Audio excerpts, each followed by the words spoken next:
go ahead and do a quick introduction. Where are my slides? There we go. Adebukola is a digital media marketer and consultant. She helps small businesses and solo entrepreneurs build their brands through creative direction and strategy so that they can stand out in a highly saturated digital world. So true. Of course, without breaking their bank. Important. She recently graduated with her master's in digital media management from Northeastern University. And in addition to digital marketing, she's a diehard youth advocate who loves to give back and to be the change she wants to see. She mentors and advises hundreds of college-bound youth and young entrepreneurs. Thank you so much for joining us. I'm so excited. Thank you for having me. And I actually do not have a bio, but luckily Danielle Cadet Wiggins is one of my best friends and one of the most amazing women that I know and have the pleasure to call one of my besties. So I'm just gonna kind of roll off the top.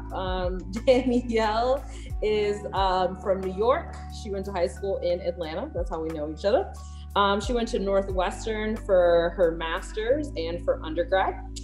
She has previously worked at Huffington Post in the Black Voices section.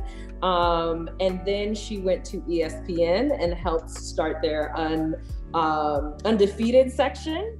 And then she was at Refinery 29 and led the Unbothered team there. Also run a Webby for her podcast. I love that podcast. Why am I blanking on the name right now? Go off, sis. Go off, sis. So she won her first Webby there, and now she is at Netflix, heading up the team for Strong Black Lead. So I am super excited. I am going to turn off my camera and let these two chat and talk about media representation in Black girls. There's so much to chat about with that topic. Okay, seriously, that was the most impressive thing ever. And if you ever want to like test your best friend, ask her to do your bio for you. That was amazing. I don't even think I could say my own bio though. Thank you so much for having us. Lauren, thank you. And thanks for everybody for being here. I'm so excited. Adebukola and I chatted the other day. Yesterday? Was it yesterday? I lose track of days. And I know we're both really excited to dig into this topic and to really broach this subject.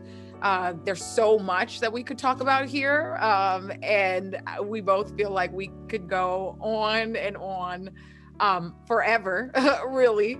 But Adebukola, do you want to start off, and we can just have a conversation just like we did yesterday? Yes, yesterday we had a conversation and we were like, dang, this could have been recorded because it was so good and we were just going off, and I really enjoyed this energy. So I think the best place to start is the history of Black women in media. And we talked about this a little bit yesterday, and one of my sheroes is Adebukola. And I think that is so important when we talk about Black girls in media and media representation, that we also discuss why it's important for Black girls to be on the inside of media, not just being represented, but actually being the ones who control what is being seen. And I think one of my sheroes, Adebukola, was a journalist, and journalism is some of the work that Danielle advised have done in the past and still doing. And I really love Adebukola because she used her voice at a time when women didn't even have rights, used her voice to make a statement about lynching in the South. I think 3 of her friends got lynched, and she really started her journalism career from there, saying, I'm not going to be quiet about this, and I'm willing to risk my life and put my life on the line. And I think it's so important that Black girls join media and also represent themselves in media, because there's just so much stories to tell, and no one will know them unless we're out there. And that's especially because media is such a primary way that people learn, right? We all go to school, we all interact with our family and friends, but media is such a primary way that people are learning today. It's like imperative that now we're not only represented, but we're on the behind the scenes and the ones controlling the narrative that's out there. Absolutely. I think you make a great point. And, one of the things we chatted about was just the power of media, and the fact that media has been a very active weapon for Black people, for us as Black Americans. You mentioned Ida B. Wells, but also during the Civil Rights Movement. And, right now we see, the importance of media during the Black Lives Matter movement. I worked at the Huffington Post at the height of the Trayvon Martin investigation and the George Zimmerman trial, and media played a really large role in catapulting that conversation. I always think of that as sort of the origins of the Black Lives Matter movement, and media played such a large role in that. And so it's so important that because of the power of media, it's really important that we control the narrative. It's so easy for folks to tell other people's story. And for us as Black women, especially for us as Black people, it's very important that we are in control of the narrative. It's why I wanted to get into media. It's why I wanted to make sure I was not only in the newsrooms, but that I had a leadership role, that I had an executive role. I've been really, really blessed over the last couple of years in my career to be in a leadership position in newsrooms, to be in an executive position in newsrooms, to be able to control the narrative, to be able to push back on headlines and to say that is a mischaracterization, to push back on photos, and rather than using a Facebook photo of Michael Brown, make sure you're using his graduation photo, because you have to make, you have to control how people are, you not control, but you affect how people receive a message. And so, owning that narrative is really, really important for us. But on the flip side, we also talked about the fact that, media is really powerful and can be powerful in really dangerous ways. And how we are portrayed as Black people, particularly as Black women, is oftentimes very challenging. And again, kind of going back to the importance of us controlling the narrative, because, particularly when we talk about things like beauty standards, right? That representation has certainly been lacking. I know for my generation, we, for a long time, didn't see dark-skinned Black women with 4C type hair type.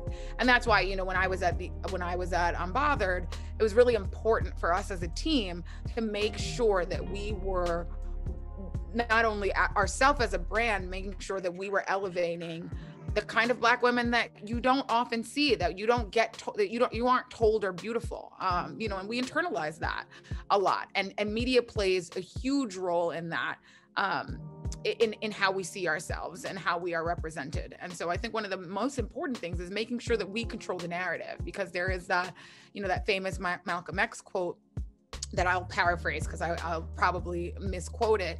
But if you're not smart, the media will have you empathizing with the wrong folks, and so they'll have you empathizing with your enemy, for lack of a better phrase. And so it's incredibly important that we as Black people, that we as Black women control the narrative around us. Otherwise, people will tell our story and they'll get it wrong.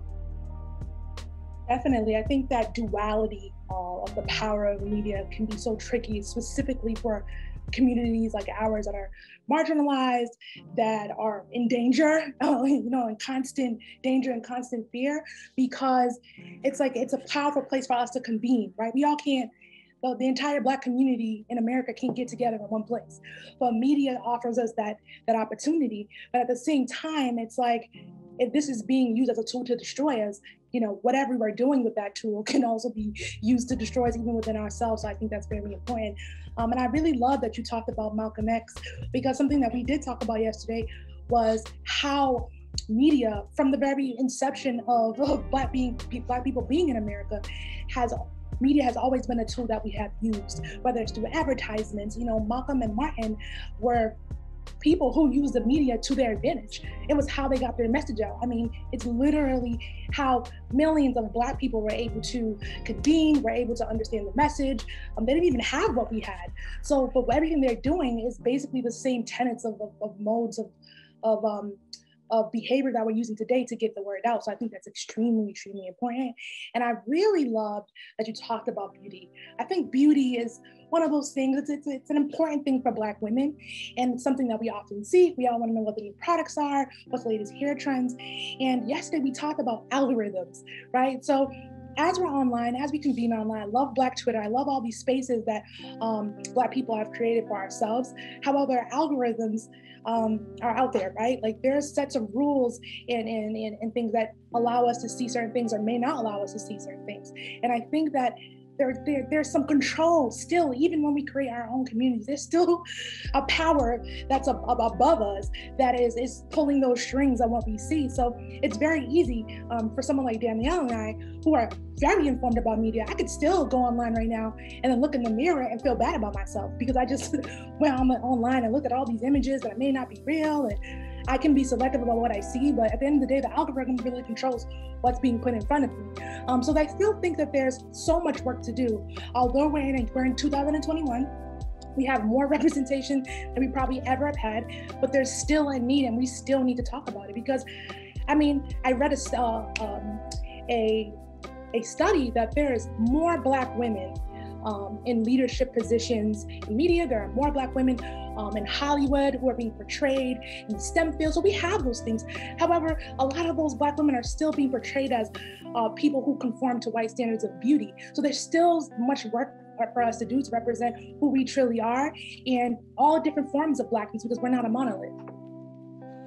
Yeah, absolutely. I mean, I think the point that you make about beauty, again, I think goes back to what I'm saying about controlling the narrative, because if we are controlling the narrative, we then get to dictate what's beautiful, right? And so for so long, we have been being told what was beautiful by people that don't look like us.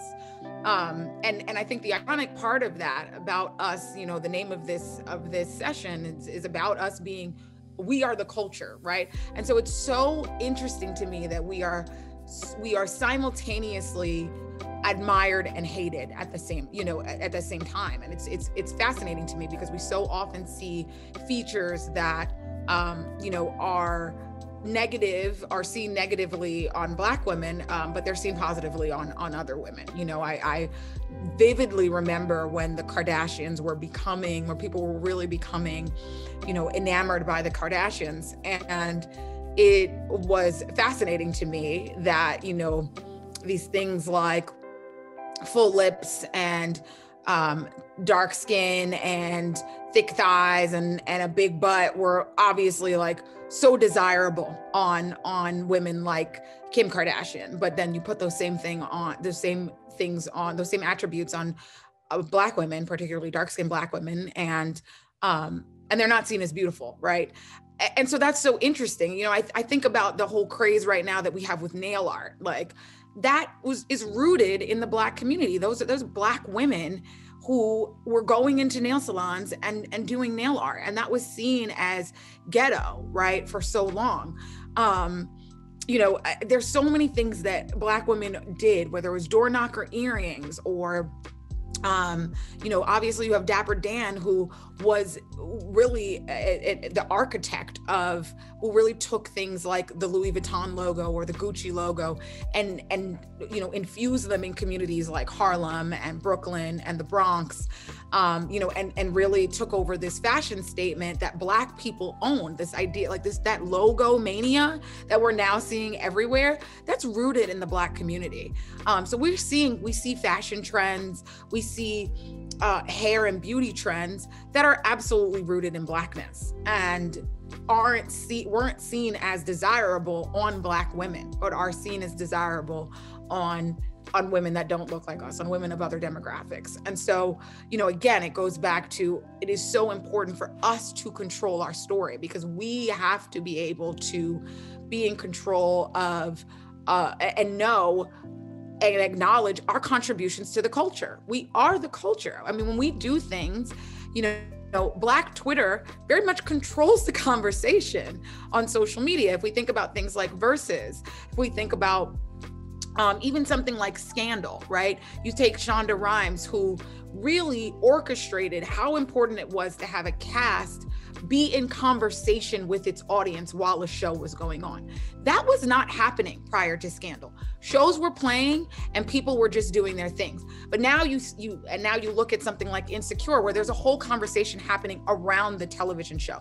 That started with Shonda Rhimes, that started with Scandal, that started with her understanding of the importance of Black Twitter. And if you look at any social media outlet, Black people over-index on those outlets, on Instagram, on Twitter. We're now seeing that on TikTok. Black people over-index there. And that's where we're getting so much of our culture from. So much of our culture is coming from social media. And so if you think about the fact that Black people over-index on social media, who is it that's driving the culture other than Black people? You know, that is a fact. And then if you think about the fact that Black women are the most educated demographic in the country, that is another fact. The most educated first lady in our country's history is Michelle Obama. So you look at these statistics and you look at these facts and you think about who is pushing the culture, who is driving it. It is absolutely Black people. And it certainly is led by Black women as one of the most educated demographics in the country.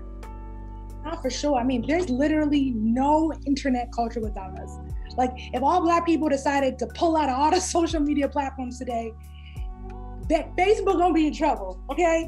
Instagram gonna be, WhatsApp gonna be in trouble. I mean, name it. Clubhouse gonna be in trouble. If Black people collectively decided we are going to create our own platform and do our own thing, everybody's in trouble. Stock market's gonna blow up. And I think that's so important to understand as well, right? It's not just representation.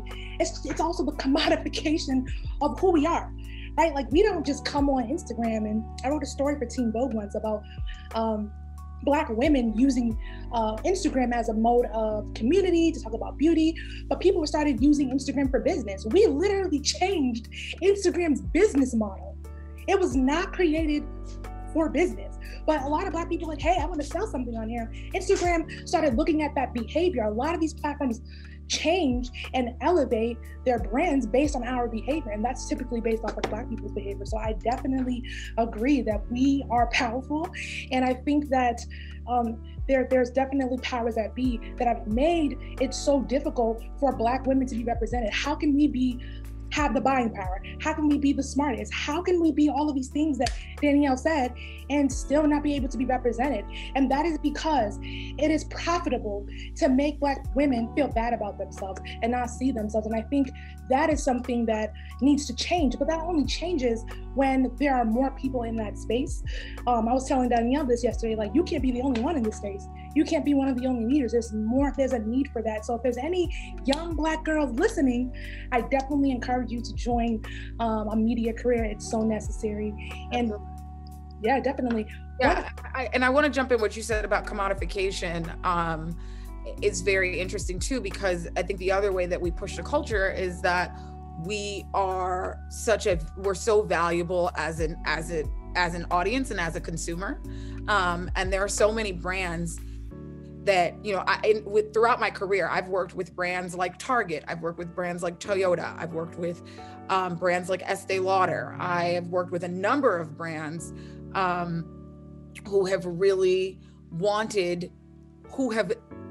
not only wanted to reach Black women, but I mean, like, have dedicated entire teams and budgets to reaching Black women, because we are a very valuable audience. And you know, to Adebukola's point, we are not necessarily told that, but it is true. I mean, if you really do look at the numbers and you look at the fact that we as Black people have $3 trillion in buying power, our dollar is powerful, our coins are powerful, and we need to use them accordingly. And with that being said, again, we then push the culture. I mean, if you think about something like even like the hip hop genre or R&B music, you know, you think about the fact that hip hop, even though it's a very, very young genre compared to jazz and rock and roll, you know, and other music genres, it is incredibly lucrative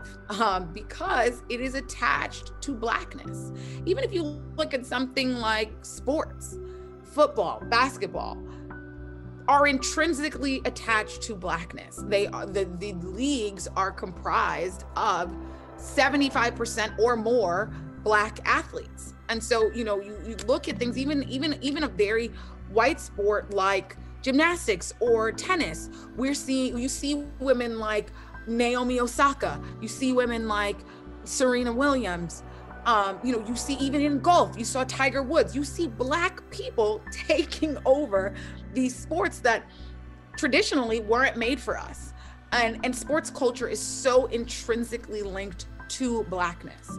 And so we really have to understand our power in that, and our value, the value of our dollar, the value of our culture, in that we are, just by being Black, making money for this country. You know, we are really the nation's, I see somebody saying, we are the nation's largest consumers. The way that we, you know, we are not only a fiercely loyal audience, but we are a fiercely engaged audience. If you, again, think about the way that we use social media, think about the memes and the hashtags and the way that we use Instagram as a marketing tool, and how we use Etsy as a business. You know, we really do tend to take things like social media. We tend to take things like Pinterest. Look at what we did. Look at the Savage Challenge on TikTok, right? That was originated by a young Black woman. And oftentimes we see a lot of, like, you know, non-Black social media influencers sort of take this thing that's really rooted in the Black community and run with it. But it's oftentimes, if you really investigate it and you pull back the layers, you'll find that it's rooted in Blackness. And that's across the board in so many ways. So we truly are the culture. Like, Black culture is popular culture, and it always has been. If we look at things like MTV, we look at like going back to Michael Jackson's success on a platform like MTV, where folks thought Black people were not rock stars, right? And you see this evolution of music, you see this evolution of popular culture, and Black people are always at the center of it. And so we are absolutely, we are the culture. And it's so important for us to remember. And Adebukola, you mentioned something that I think is really important for us to dig into a little bit more, especially because of the purpose of this conference and the work that Black Girls Smile does. You know, it's how damaging sometimes, especially social media, can be to our psyches. Not only because we're so often, as Black women, being told that we aren't beautiful or that we don't matter, but because social media can really take a toll on us in terms of, you know, believing in our own self-worth. And so I'd really love for us to dig into that a little bit, because, you know, even though we are the culture and we know this to be true, we are so often told the opposite, right? Right. And I think that duality of the power of media, that's where we're going. So we talked about all the positive. Now here's a little bit of the negative. And I think if you're able to walk into the media space with a very particular understanding, I think it'll be easier. And for me, one thing that I found doing media work, whether it's freelancing or working with small businesses, even in collaborations with bigger companies, is that the primary reason that media exists and social media is to sell something, is to make money. So there are so many things that are implemented, like, let's talk social media for a second, that are implemented into social media usage that makes you want to buy. It gives you that, like, I want to buy something feeling. I mean, let's think about scrollability, for example. The fact that you can scroll forever. Like 10, 15 years ago, you couldn't scroll forever. If you was on MySpace, you scrolled and you had to go back to the top.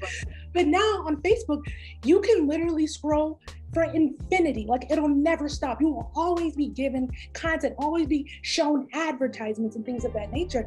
And if you have that understanding that this is a place where people want to sell to you, then it makes life a little bit better. Because if people want to sell to you, they're not going to tell you all this other good stuff. Like, they just want to sell to you. And what happens is that you go on media, you see these different images that maybe don't align with who you are and not how you look, and you become so infatuated with those things. Let's talk about beauty, for example. I feel like beauty is the easiest thing, because I think it's the one place that a lot of people, especially young Black women, want to feel that they're valued in, right? So you go on social media, you see a picture of someone that got 1 million views, and that person is seen as valuable, right? So what happens in your brain, right? Let's talk about psychology for a second. Your brain is telling you, even by just singing, it's telling you that this is valuable. Right? You're a human being, right? Like, even if someone as conscious as me about, negative things that can happen on social media, even I fall into that trap. Like, wow, like, do I not look good? Am I missing something? Nobody really like my picture. Those things can have like an incredible amount of mental toll on you. And I think it's really important to think about that and to discuss that, right? So as much as I'm out here saying, hey, I want to help small businesses, I want people to sell, I want people to use social media as a tool, I also want to be ensure that I'm also giving people those disclaimers, like, here's how it can affect you, right? Sure. I work in a high school and I work with young people every single day. And a lot of the things that they deal with, whether it's depression, a lot of it is social media based. It's the value that they take from being a part of something or keeping up with the trend. There's always a new dance out and they always feel the need to do that or they don't feel valued. And that is very, very detrimental to our development. Even as an adult, that's so detrimental to your brain, to your development, to how you see yourself, to how you see the world, because the media really has a powerful way for you to like understand yourself, right? And that is the reason why we are in this space and we are creating those narratives and we are creating those images, because if media is a way for you to learn about who you are and portray who you are, then we're going to put that positive thing out there so you can always feel positive about yourself. That's why it's extremely important for there to be positive images. I love those pages that always tell us positive images, positive quotes. Like, those are so necessary because there's so much negativity online. It's unbelievable.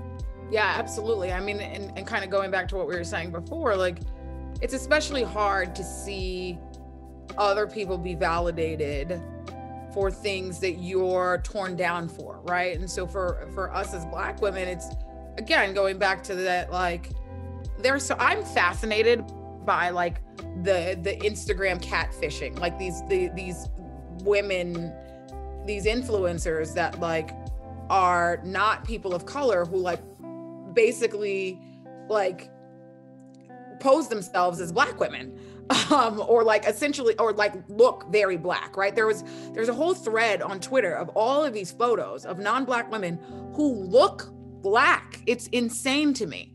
And so it's definitely a bit debilitating to see other people be validated and be encouraged for having features or for doing certain things, and then for us to be torn down for that, and that is, to me, one of the most frustrating things about social media, and I think that it's really damaging, and again, it is why I've really dedicated my life to creating a media space and creating media spaces where Black women, Black people feel safe, where Black people feel seen, where Black people feel celebrated. Because there aren't many places on the internet where we feel that way, where we can feel that way. Regardless of the fact that we are the culture and that we control so much of the culture, we are still in spaces where we are violated and vulnerable and torn down. I hate looking at comments. I hate seeing the comment section sometimes. Even on something like the Shade Room, the way that we like talk to each other can just be really wild, and Black and media can be really, really dangerous in that aspect. And it is really damaging, I think, sometimes to look at other images and see people being celebrated for the same things that we're being chastised for. Right. For same thing that's naturally a part of who you are, or something that you created. It's just crazy. So even when you talked about the nail stuff, like I would see a lot around, a few years ago, how like, oh, your nails are too long, this, that, and the third. And then like now that it's on runways and on white women, it's like, oh my God, that's so creative. Oh my God, you're so creative. And this is what we've been doing. And it's just like, this is who we are. So we wouldn't think to go copyright that, right? Like people, you don't own it. You don't own that, so you can't say anything to us. It's like, well, it's a part of our culture. Why would no Black person be like, I'm gonna go copyright nail art? Like, no, like right. Someone had a question here that I think I'd love us to talk on. Yeah. And Valerie asked, can you speak on why or how it's profitable to keep Black women feeling the lack of self-worth?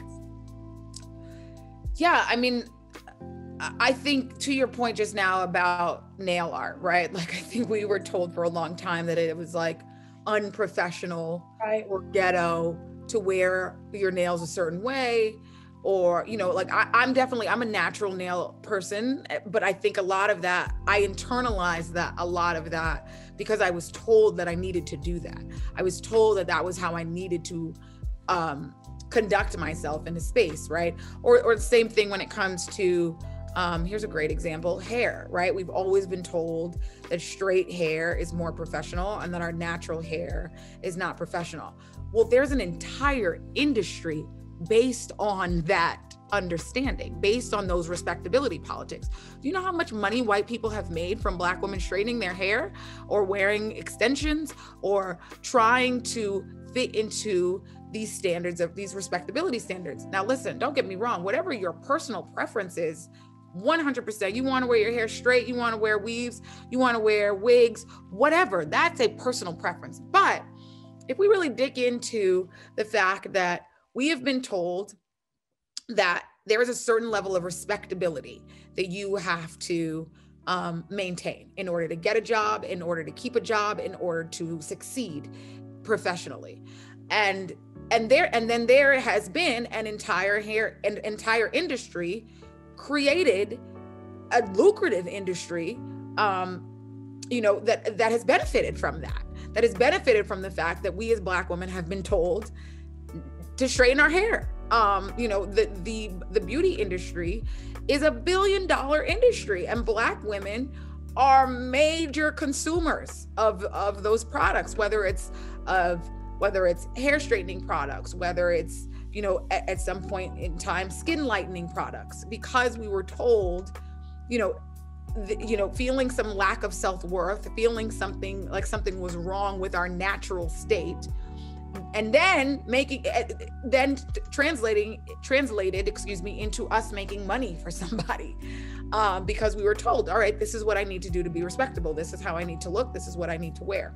And thankfully, we're seeing ourselves push back on that, right? We're seeing ourselves, you know, really embrace our natural hair, or even if we want to straighten, like, again, I wear straight hair. I wear extensions from time to time. I can lean into the fact that that's my personal preference and that I'm not doing it for respectability reasons, right? And if I want to wear faux locks, if I want to wear braids, if I want to wear my hair natural, if I want to do a twist out, I can do that. And I'm leaning now more, I'm pushing back on those respectability politics, and I'm pushing back on, and I'm asking myself, like, Danielle, why do you even have that preference? Do you have that preference because you were told to have that preference? Do you have that preference because somebody said that it was respectable, that it was acceptable, that you would be able to thrive in your career and be successful because a white person told you that? You know, so there have been for a very long time industries that have been, you know, quite successful and have benefited from the idea, you know, from the fact that, from telling us as Black women that, you know, that our natural state, our natural selves are not desirable. Right. And again, hip hop is another one, right? We're the video vixen era, you know, where we were told that we had to look a certain way. And that certainly fed not only the music industry, but, you know, surgical, you know, there are women who get surgeries to look like video vixens. This is all based on telling us that we're not beautiful. This is all based on telling us that our natural states are not acceptable. And so there have been so many industries that have benefited from telling Black women that we need to change ourselves in order to assimilate into society. Right. And I think something that we had both talked about yesterday is just the fact that I have had locks for the past 10 years. And it's crazy because I always wanted to push against that. But at the same time, I also told myself, well, if I do this, then I won't be able to work here. And it's just like, now I'm like, I can work wherever I want. Right. Like at this point, y'all can't discriminate against me. And hair discrimination is still a thing in this country. And there are different, the Crown Act is out there to really combat that, to prevent people from discriminating on hiring people based on their hair, whether they have locks or braids or twists. I mean, this is still happening in 2021. I think only like states passed that law. So it's still, you can still be discriminated against about that, by the way. But to answer the question as well, I think it doesn't make sense, right? Like the fact that someone even has to ask this question, why or how it's profitable to keep Black women feeling the lack of self-worth. First of all, it doesn't make sense. We're willing to pay. Like, we're not like, oh, represent us just so you can represent us. Like, Black women have buying power. So the only real reason, the root of the matter is racism. And I feel like our power wants to be subdued because it's just like the powers that be know that we have the money. They know that we're powerful, we know that we'll buy, right? So it's not that, oh, well, Black women don't really buy this product, so we have to, nah, that's not true.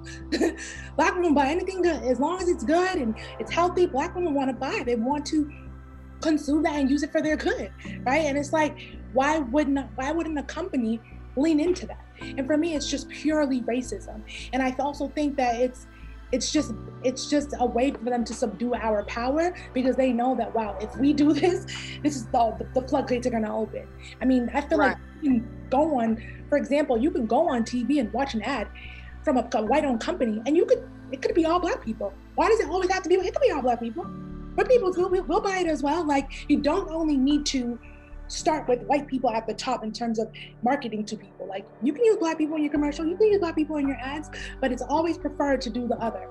Well, I think part of it too is, to your point about Black buying power, knowing that Black women and Black people are going to spend the money, it is lucrative to then make them feel like they need to spend the money on something to make themselves feel better, right? Like it then makes sense. It's like, we're going to make you feel like your nose is too wide, your hair is too kinky, because why? You're going to spend the money trying to fix that. If we make you feel like you need to fix it, that's what's so crazy, like you said, about the psychology of it. That's the irony of the psychology.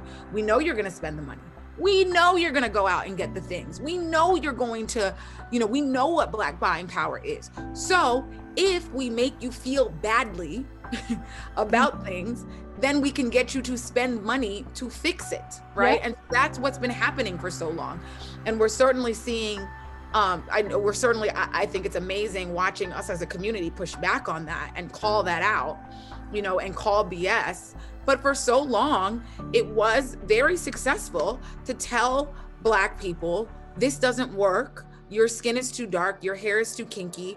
Your noses are too wide. Your lips are too full.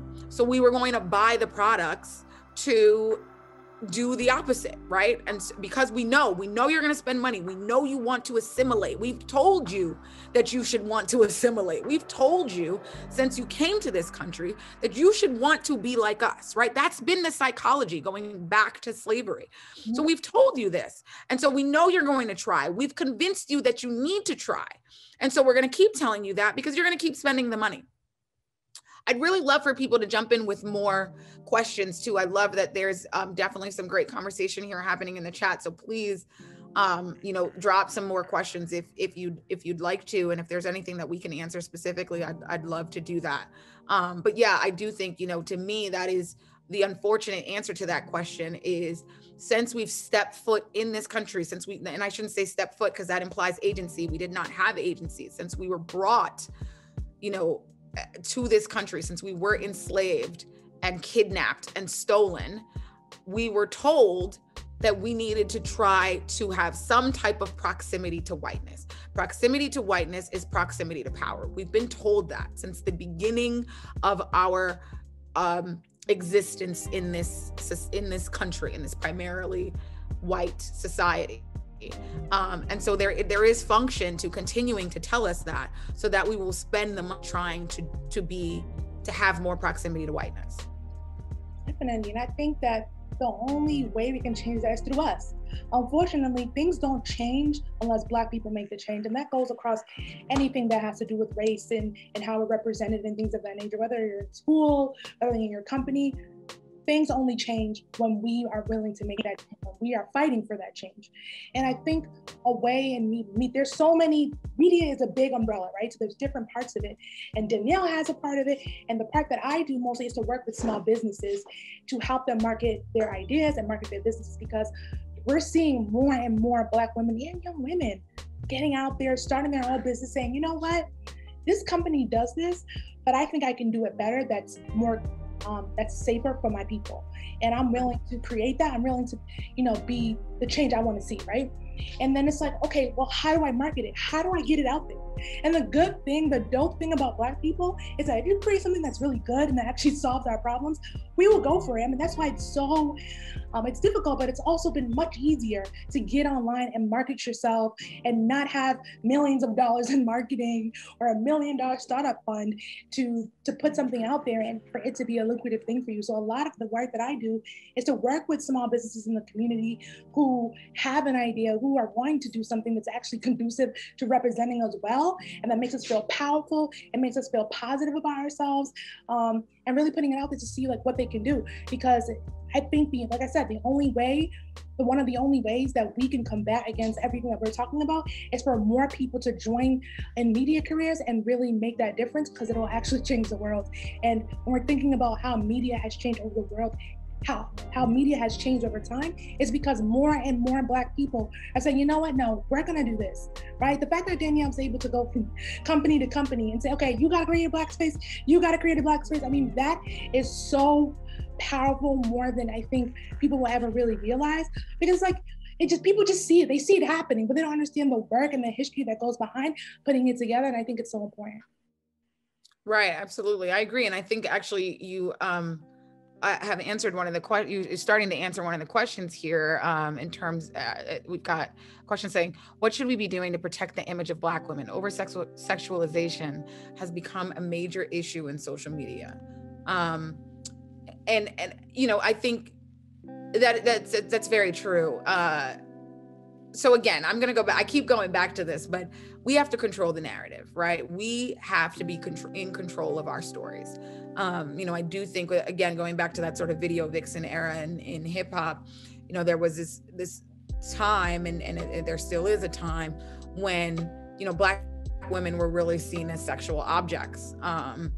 And you know, I think it's really important for us to take control of our sexuality, for us to control the conversation. And that, again, I push back on respectability politics, and I don't adhere to them, right? That's not to say that we have to be demure and that we have to say that we don't enjoy or have sex, right? Because we do. But I think we need to own conversation around our own sexuality. It doesn't belong to cisgender men, white or Black. It doesn't belong, it belongs to us. Our conversation about, you know, who we are as sexual beings belongs to us. And I think the best way to protect it is to control that narrative, is to push back, to support any perpetration of that narrative that feels healthy to us. Again, you know, supporting media outlets or publications or companies that communicate that in a healthy way. You know, that is why, you know, promoting Black-owned businesses or supporting Black-owned media publications. You know, I'm so excited to see what looks like, you know, a really awesome resurgence happening at Ebony magazine. Shout out to Marielle Bobo, who was just named editor-in-chief. You know, we came from this time where you know, legacy publications, and I'm so proud to see, again, other publications like Essence, you know, really see again a resurgence in their newsrooms. We came from an era where, you know, we had these legacy publications like Ebony and Essence that were really controlling the narrative, and we saw both of them have their own, whether it's financial struggles or, you know, different ownership. But I do think it's really important for us to control the conversation, particularly around our own sexuality. Again, you know, if we let other people tell our stories, they will tell it wrong. We need to be the ones to tell our stories, and that's how we protect our image. Definitely. Thank you for that, Danielle. That was a great answer.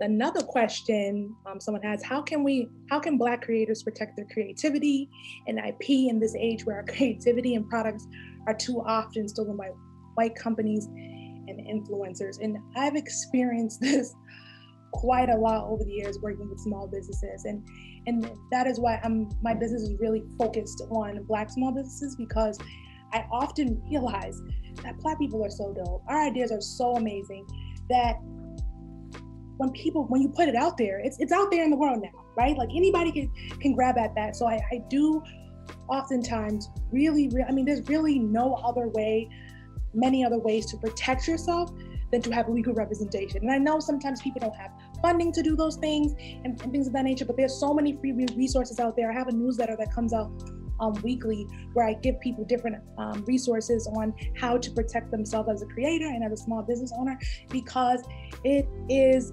possible, right? Like no idea is too small. And I think sometimes people think, oh, well, I'm not really big like that, only got 100 followers.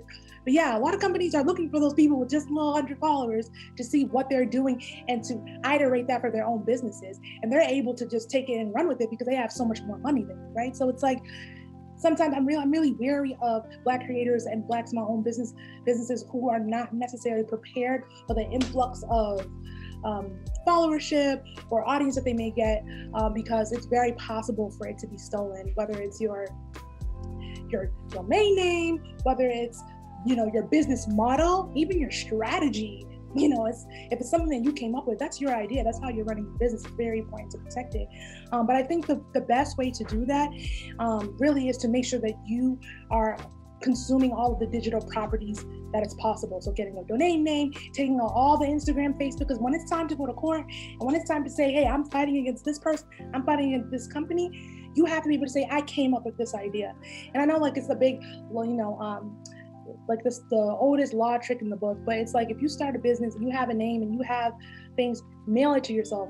I don't care if it's a design, put it in a folder, put it and mail it to yourself so that you can show that I created this, and on this day and this time, I have the evidence to show that I created this.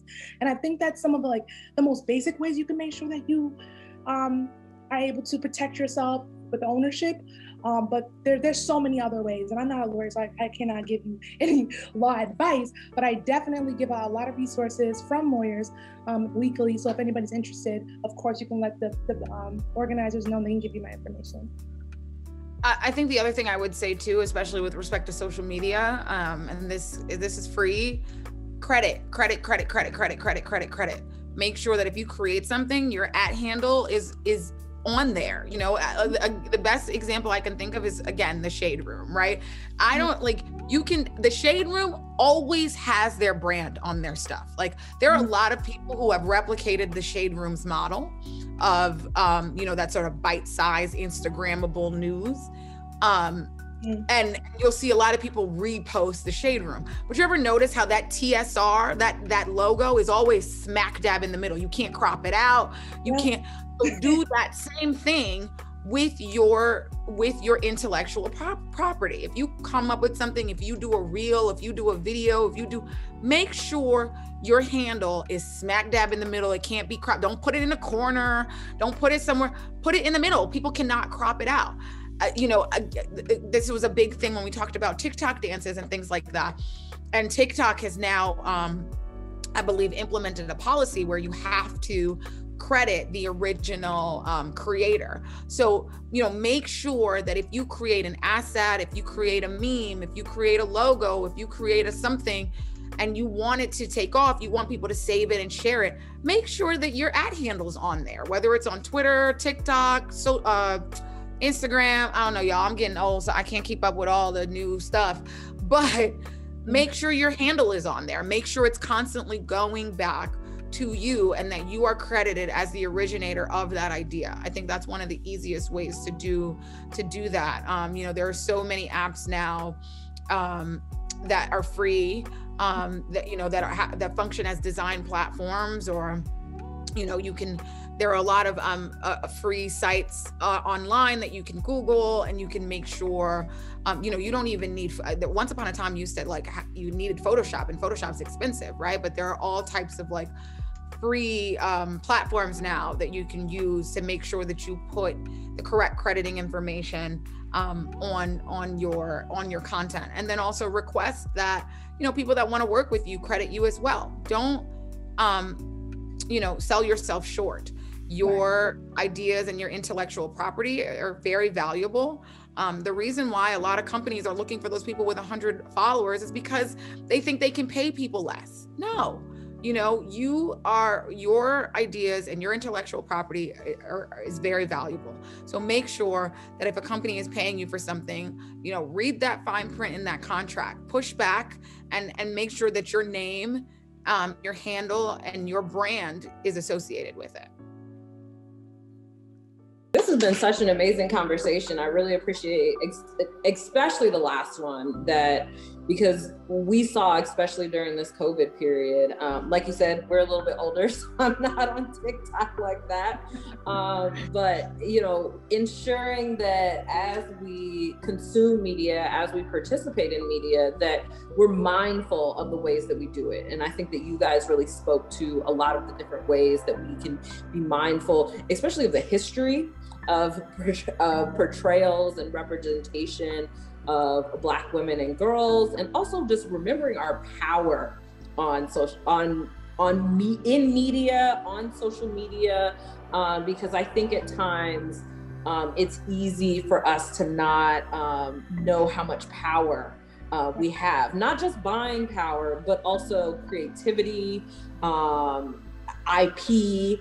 So I think that you guys did such an amazing job speaking to that. I think we probably have time for maybe 1 or 2 more questions. If you guys have any questions, please put them in the chat or the questions box, and we'll make sure we grab those.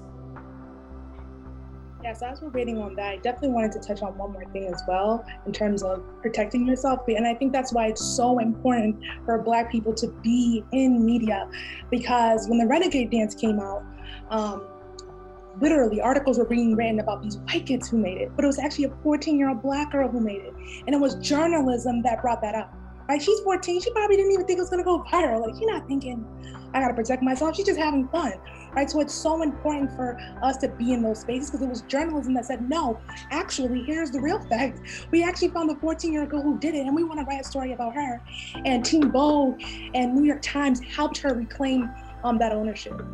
I just want to add one note to that, though, because it is really important that like journalists are in the room, but it's also really important that Black editors and Black people in leadership are in the room, because those are the people who green light the story. There are lots of people who come up with ideas. There are lots of stories that we've never read because some editor said no. And that was because it was a white editor or it was a lot of times like a male who didn't think that story was important, or a non-Black person who didn't think that story would go anywhere and it wouldn't get the traffic. We've got to think about the ways that people make money too. Traffic is such a huge part of the reason why people write certain stories. I know everyone, you know, we came out of this very like clickbait era. Listen, I used to work at HuffPost. I know it very well. And so not only is it important to have Black writers in the room, it's really important to have Black editors. So if there's anybody that has any interest in a journalism career, writing is fantastic, but editing is so important. And being part of the leadership is really important. Being the people who greenlight those stories, being the people who affect the way that the narrative is told, who again choose the photos, who choose the headlines, who are being social media editors, who are the ones who get it out there in the world. So please, when you think about journalism, think about it holistically. I know it's very sexy to be the writer, and it's very awesome to be the person who's like on the television and getting all of the attention, but it's also really important to be the producers, to be in the people on the back, behind the curtain, who are making things happen and who are greenlighting things, because that's how a lot of these powerful stories are told. You know, I think about something like the 1619 Project at the New York Times. Nicole Hannah-Jones is brilliant, but an editor had to say yes to that story. So please remember that it's really, really important as Black people that we're also in the positions of power in these newsrooms, that we are the people who are the editors in chief, who are the executive editors, who lead the sections, so that we can say yes to those big projects and so that information can get out there. So if there's anybody that's interested in a journalism career, I'm always happy to talk to folks.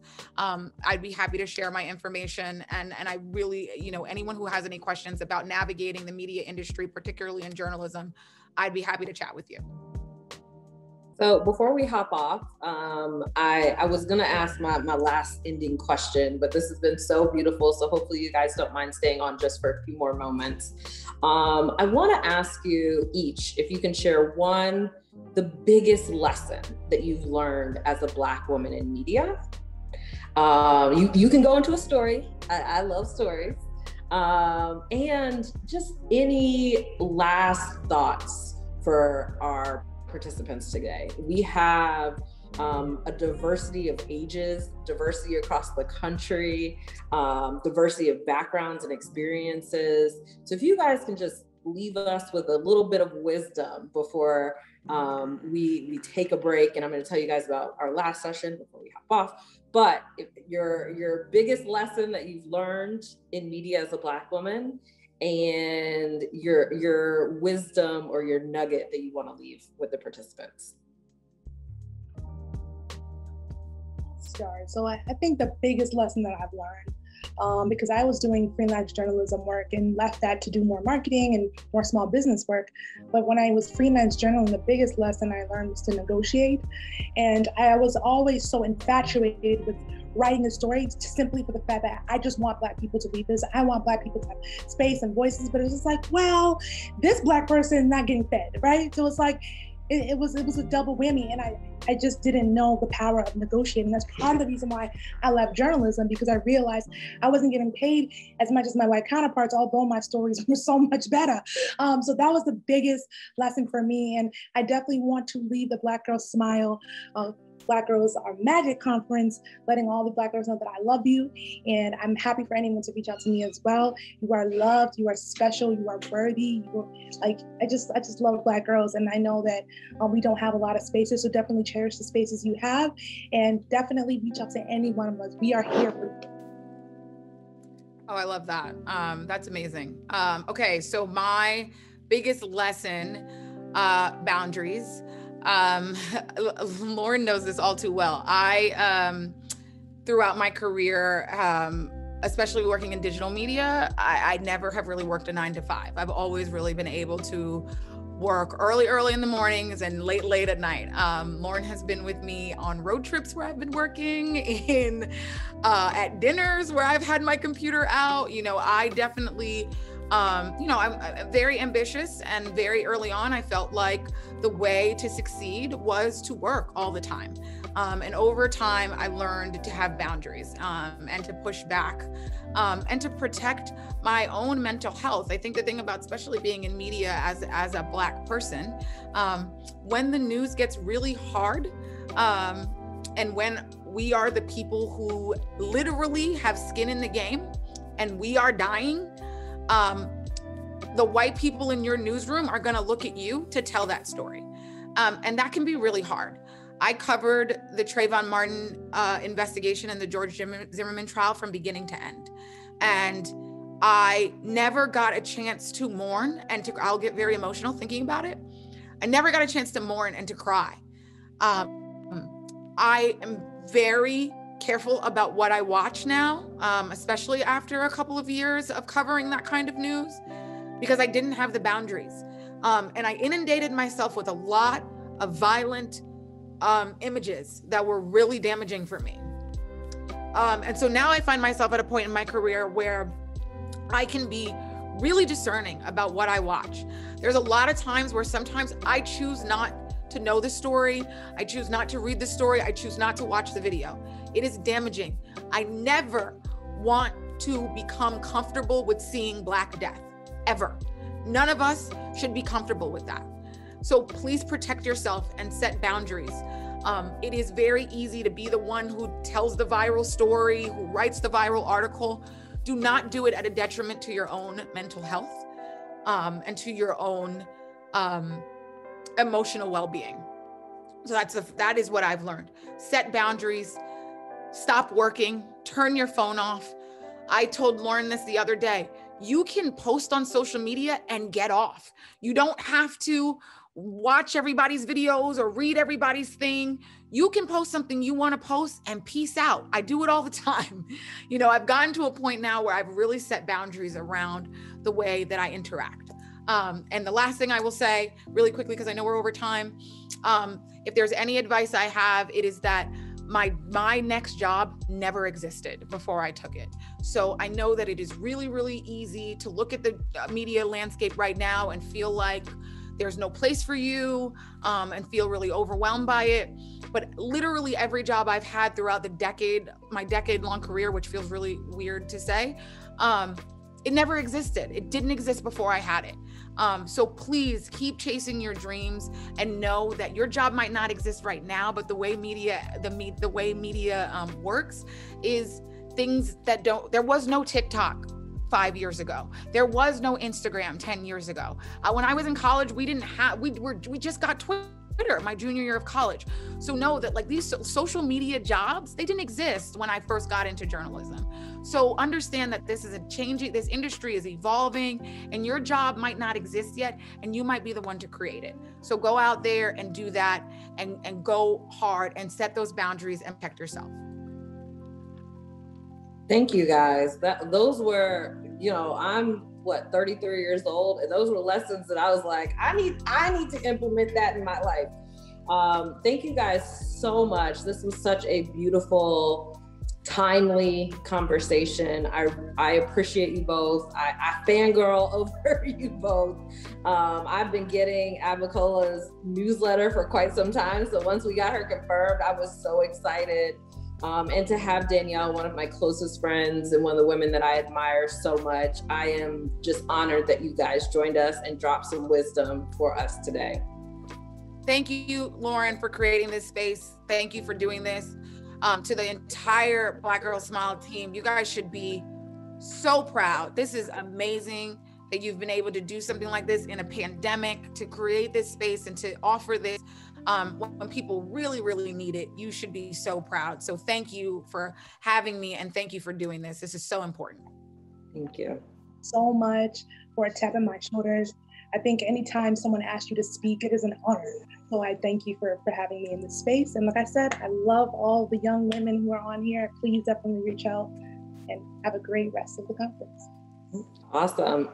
So before I let you guys go, I do want to let you know that we have a 2-hour break. So at 7 o'clock, we have one last workshop for today. It is going to be a workshop that none of you guys want to miss. It is a demonstration on cornrowing and twist. So for all of y'all who are like, look, I'm spending so much money to get my hair done. I gotta go to my sister's house or my cousin's house or my friend's house to get my hair done. This is for you. So I have a daughter, and I don't know how to corn braid. I don't know how to I definitely need to. I'm about to get my husband on this session. Like, we about to learn. Seriously. Yes. So we hope you guys can go take a moment of rest. Just, breathe. Just take in just all the magic that all the wisdom that we've gotten so far today. And I hope you're going to come back and join us at 7 o'clock. We put the direct link in the chat. So if you guys want to copy that, put it in your browser, make sure you got it. For 7 o'clock, come back for our cornrowing and twist session. So thank you guys so much. We hope to see you back at 7. Will do.